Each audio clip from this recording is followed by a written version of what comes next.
നിങ്ങൾ എപ്പോ മെസ്സേജ് അയച്ചാലും അപ്പൊ തന്നെ റിപ്ലൈ തരുന്നു. എപ്പോഴും അവർ നിങ്ങൾക്ക് അവൈലബിൾ ആകുന്നു. അങ്ങനെയാണെങ്കിൽ സൂക്ഷിക്കുക.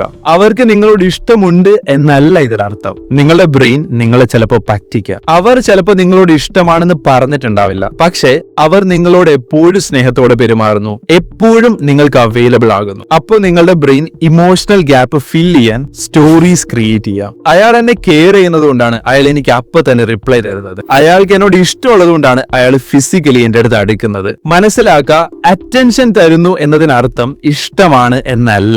എപ്പോഴും കമ്മ്യൂണിക്കേറ്റ് ചെയ്യുന്നുണ്ട് എന്നതിനർത്ഥം കമ്മിറ്റ്മെന്റ് ഉണ്ട് എന്നുമല്ല. നമ്മൾക്ക് വരുന്ന ഫീലിംഗിൽ നിന്ന് നമ്മുടെ ബ്രെയിൻ ഉണ്ടാക്കുന്ന കഥ മാത്രമാണിത്. ആൻഡ് ഇങ്ങനെയാണ് പലപ്പോഴും നമ്മൾ ആൾക്കാരായിട്ട് അറ്റാച്ച്ഡ് ആയി പോകുന്നതും. സോ ഒരാൾ ക്ലിയർലി കാര്യങ്ങൾ എക്സ്പ്രസ് ചെയ്തിട്ടില്ലെങ്കിൽ അയാൾ എന്തെങ്കിലും മാറും എന്ന് നമ്മൾ വിചാരിച്ച് നിൽക്കുവാണെങ്കിൽ ഭാവിയിൽ നമ്മൾ ഒരുപാട് ഹേർട്ട് ആവാനുള്ള സാധ്യതയുണ്ട്. ഇതിനെപ്പറ്റി ചിലപ്പോൾ നിങ്ങൾക്ക് ഒരുപാട് ഡൗട്ട്സ് ഉണ്ടാകാം. നിങ്ങൾ എന്തായാലും കമന്റ് ചെയ്യ്. വരുന്ന വീഡിയോയിൽ ഞാൻ ഇതെല്ലാം എക്സ്പ്ലെയിൻ ചെയ്ത് തരാം. അപ്പൊ ബൈ.